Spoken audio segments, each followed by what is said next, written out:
Hello అండి, అందరికీ నమస్తే. Welcome to Deepa healthy recipes and logs. నేను మీ దీపాను. ఈరోజు వీడియోలో అప్పటికప్పుడు టేస్టీగా చేసుకునే స్పాంజీ దోశ ఏ విధంగా తయారు చేయాలో చూపించబోతున్నాను. ఇందులో స్పెషల్ ఒక చుక్క కూడా ఆయిల్ యూజ్ చేయకుండా చేస్తున్నామండి. పప్పులేం నానబెట్టిన అవసరం లేదు. మార్నింగ్ ఆఫీస్ అండ్ డ్యూటీ వెళ్ళే వారికి హడావిడి లేకుండా చాలా సింపుల్గా ఈజీ పద్ధతిలో ఈ స్పాంజీ దోశని తయారు చేసుకోవచ్చు. చాలా బాగుంటుంది. చాలా స్పాంజీగా మెత్తగా ఉంటుందండి. నోట్లో వేస్తే వెన్నెలా కరిగిపోతుంది. మరి అలాంటి స్పాంజీ దోశ అని రవ్వ ఉప్మా అని కూడా అంటారు. మరి ఈ దోశ ఎలా ప్రిపేర్ చేయాలో ఆ ప్రాసెస్ ఏంటో వీడియోలో చూద్దాం రండి. దాంతోపాటు టమాటా చట్నీ కూడా మీకు చూపించబోతున్నాను. ఫస్ట్గా ఒక బౌల్లో నేను ఇక్కడ బొంబాయి రవ్వ తీసుకున్నాను. దీన్నే ఉప్మా రవ్వ అని కూడా అంటారు. ఇక్కడ నేను చిన్న టీ గ్లాస్తో 2 గ్లాసుల ఉప్మా రవ్వను వేసుకుంటున్నాను. అలాగే సేమ్ గ్లాస్తోని 1 గ్లాస్ పెరుగు కూడా తీసుకుని వేసుకుంటున్నానండి. అలాగే అదే గ్లాస్తోని వాటర్ వేసుకోవాలి. మనం ఏ గ్లాస్తో కానీ కప్పుతో తీసుకుంటే 1 గ్లాస్ ఉప్మా రవ్వకి 1/2 గ్లాస్ అని వాటర్ కానీ పెరుగు తీసుకుంటే పర్ఫెక్ట్ కొలత. మనం వేసే ఐటమ్స్ అన్ని ఒకసారి అంతా బాగా కలుపుకోవాలి. అంతా కలిపి మూత పెట్టేసి ఒక 10 మినిట్స్ అనేది ఈ రవ్వని నానబెట్టుకోవాలి. అప్పుడు దోశలు చాలా స్పాంజీగా వస్తాయి. వేరే బౌల్లోన సేమ్ గ్లాస్తోని అడుగులు తీసుకోవాలి. మన ఇంట్లో ఏ అడుగులు అవైలబుల్ ఉంటే ఆ అడుగులు తీసుకొని వాటర్ పోసుకొని శుభ్రంగా వాష్ చేసుకొని మళ్ళీ వాటర్ వేసుకొని ఒక 10 మినిట్స్ నానబెట్టుకోవాలి. 10 మినిట్స్ నానేలోప మనం చట్నీ అనేది ప్రిపేర్ చేసుకోవాలండి. మరి ఎంతో టేస్టీ అయిన ఈ టమాటా చట్నీ ప్రాసెస్ ఏంటో చూద్దాం రండి. ఈ చట్నీ అనేది ఈ దోశలకు సూపర్గా ఉంటుంది. ఒక ప్యాన్లో 1 టేబుల్ స్పూన్ ఆయిల్ వేసుకోవాలి.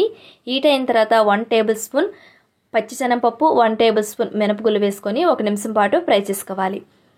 ఫ్రై అయిన తర్వాత 1/2 టేబుల్ స్పూన్ ధనియాలు, 1/2 టేబుల్ స్పూన్ జీలకర్ర వేసుకోవాలి. అలాగే మనం కారం తినగలను బట్టి 6 పచ్చిమిర్చి వేసుకుంటున్నాను. మీరు తినే కారం బట్టి మిరపకాయల్ని అడ్జస్ట్ చేసుకోండి, తక్కువ ఎక్కువ అనేది. కొద్దిగా కరివేపాకును కూడా వేసుకొని ఫ్రై చేసుకోవాలి. అలాగే 1 ఆనియన్ని పొడవుగా కట్ చేసుకొని వేసుకుంటున్నాను. అలాగే ఒక పెద్ద సైజు 3 టమాటాలు తీసుకొని ఇలా పెద్ద పెద్ద ముక్కలుగా కట్ చేసుకొని వేసుకోవాలి. దీనికి తగినంత సాల్టు, అలాగే కొద్దిగా చింతపండు వేసుకోవాలండి. ఆల్రెడీ టమాటాలు పులుపుగా ఉంటాయి కాబట్టి కొద్దిగా చింతపండు వేసుకుంటే సరిపోతుంది. అంతా ఒకసారి బాగా మిక్స్ చేసుకొని మూత పెట్టేసి లో ఫ్లేమ్లోనే టమాటా మెత్తగా అయ్యేంత వరకు మగ్గించుకోవాలి. లాస్ట్లో కొద్దిగా కొత్తిమీర కూడా వేసుకోవాలి. ఉంటే వేసుకోండి, లేకపోతే లేదు ఆప్షన్. కానీ కొత్తిమీర వేయడం వల్ల టేస్ట్ అండ్ చట్నీకి చాలా బాగా కుదురుతుంది. అంతా ఒకసారి బాగా కలుపుకొని స్టవ్ ఆపేసి ఈ మిశ్రమం అంతా చల్లగా అవ్వాలండి. చల్లబడిన తర్వాత మాత్రమే మనం మిక్సీ జార్లో యాడ్ చేసుకోవాలి. ఇప్పుడు ఒక మిక్సీ జార్ తీసుకొని ఇలా చల్లబడిన ఈ టమాటా మిశ్రమాన్ని మిక్సీ జార్లో యాడ్ చేసుకోవాలి. అంతా యాడ్ చేసుకున్న తర్వాత దీనిలో పొట్టుతో సహా 4 వెల్లుల్లి రెబ్బలు, అలాగే 1/2 టేబుల్ స్పూన్ జీలకర్ర కూడా వేసుకొని కచ్చా పచ్చగా ఒకసారి మిక్సీ పెట్టుకోవాలి. ఇలా మిక్సీ పెట్టిన తర్వాత కొద్దిగా వాటర్, అలాగే టేస్ట్ మాత్రం సాల్ట్ కూడా వేసుకొని స్మూత్గా ఇలా పేస్ట్లా చేసుకోవాలండి. ఇలా చేసుకున్న చట్నీ పేస్ట్ని వేరే బౌల్లోకి ట్రాన్స్ఫర్ చేసుకొని పోపు పెట్టుకోవాలి. అంతేనండి, ఎంతో టేస్టీ అయిన టమాటా చట్నీ రెడీ అయిపోయింది. ఏ దోశకైనా సూపర్గా ఉంటుంది. ఈ దోశ అయితే వేరే లెవెల్గా ఉంటుంది. మనం ముందుగా నానబెట్టిన రవ్వలోన వాటరు అలాగే పెరిగినంత పీల్చి రవ్వ అనేది మెత్తగా తయారైందనమాట. ఇలా చిక్కబడిపోయింది. ఇప్పుడు ఈ మిశ్రమాన్ని ఒక మిక్సీ జార్ తీసుకొని మిక్సీ జార్లోనే వేసుకోవాలి. ఇలా మిశ్రమం అంతా వేసుకున్న తర్వాత మనం ముందుగా నానబెట్టిన అటుకులు కూడా చక్కగా నానిపోయి వాటర్తో సహా వేసుకొని మనం గ్రైండ్ చేసుకోవాలి. వీలైనంత స్మూత్గా పేస్ట్ చేసుకోవాలండి. ఇక్కడ చూపిస్తున్నాను కదా, ఎంత స్మూత్గా పేస్ట్ చేసుకోవాలి. మీరు కావాలంటే మిక్సీ పట్టడం కొంచెం చిక్కగా అనిపిస్తే వాటర్ కూడా వేసుకొని వీలైనంత స్మూత్గా పేస్ట్ చేసుకోవాలి. అస్సలు ఉండలు కానీ ఏమీ ఉండకూడదు. ఇలా చేసుకున్న పేస్ట్ని వేరే బౌల్లోకి ట్రాన్స్ఫర్ చేసుకోవాలి.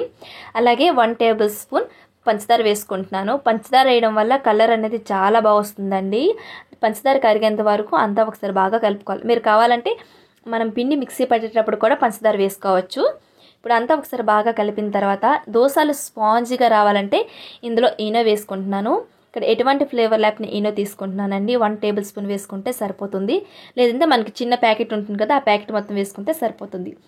ఈ ఈనో వేసాం కాబట్టి యాక్టివ్ అవ్వాలంటే కొంచెం వాటర్ వేసిస్తే మనకి ఈనో అనేది మంచిగా యాక్టివ్గా పనిచేస్తుంది అనమాట. మనం వేసే పిండిలో అంతా బబుల్స్ లాగా చాలా బాగా కలిసిపోతుంది. అంతా ఒక 2 మినిట్స్ బాగా కలిపితే పిండి చూడండి బబుల్స్లా, పిండి ఫర్మెంట్ వేసిన తర్వాత ఎలా వస్తుందో బాగా వచ్చింది. అంతా ఒకసారి బాగా కలుపుకొని ఈ పిండి అనేది పక్కన పెట్టుకోవాలి. స్టవ్ మీద ఒక ప్యాన్ పెట్టుకొని బాగా హీట్ అయిన తర్వాత మనం చేసే పిండిని గరిటతో ఒక 2 గరిటెలు వేసుకోవాలి. స్టవ్ అనేది కొంచెం బాగా హీట్ అవ్వాలండి. అప్పుడు దోశలు చాలా స్పాంజీగా వస్తాయి. ఇలా వేసి గరిటతో అస్సలు స్ప్రెడ్ చేయకూడదు. పెన్నాన్ని ఇలా తిప్పితే మనకి మంచిగా స్ప్రెడ్ అయిపోతుంది. ఇక్కడ చూసారా ఎంత బాగా బబుల్స్ వస్తున్నాయో. ఇలా బబుల్స్ వస్తేనే మనకు దోశ అనేది స్పాంజీగా వస్తున్నట్టు. దోశని 2 వైపులా కాల్చిన అవసరం లేదండి, ఒకవైపు కాల్చుకుంటే సరిపోతుంది.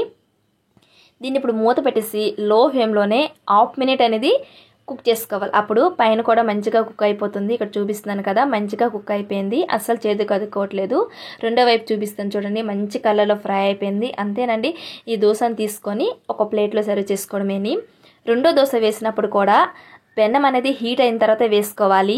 ఎందుకంటే దోశకి దోశ గ్యాప్ వచ్చినప్పుడు మనకి పెనం అనేది అంత హీట్ అవ్వదు, తగ్గిపోతుంది అనమాట. అప్పుడు మంచిగా హీట్ చేసుకొని వేరే దోశ కూడా వేసుకొని ఇలానే సేమ్ పద్ధతిలో కాల్చుకుంటే టేస్టీ స్పాంజీ అయిన దోశ అయితే రెడీ అయిపోయిందండి. చాలా అంటే చాలా మెత్తగా స్పాంజీగా ఉంటుంది. ఇన్స్టెంట్గా అప్పటికప్పుడు చేసుకోవచ్చు మన ఇంట్లో దోశ పిండి కానీ ఏది లేనప్పుడు. మరి మీరు కూడా ఇదే పద్ధతిలో ఒకసారి ట్రై చేయండి. మీకు ఎలా అనిపించింది కమెంట్లో నాతో షేర్ చేసుకోండి. అలాగే వీడియో నచ్చితే లైక్ చేసి మీ ఫ్రెండ్స్కి రిలేటివ్కి షేర్ చేయండి.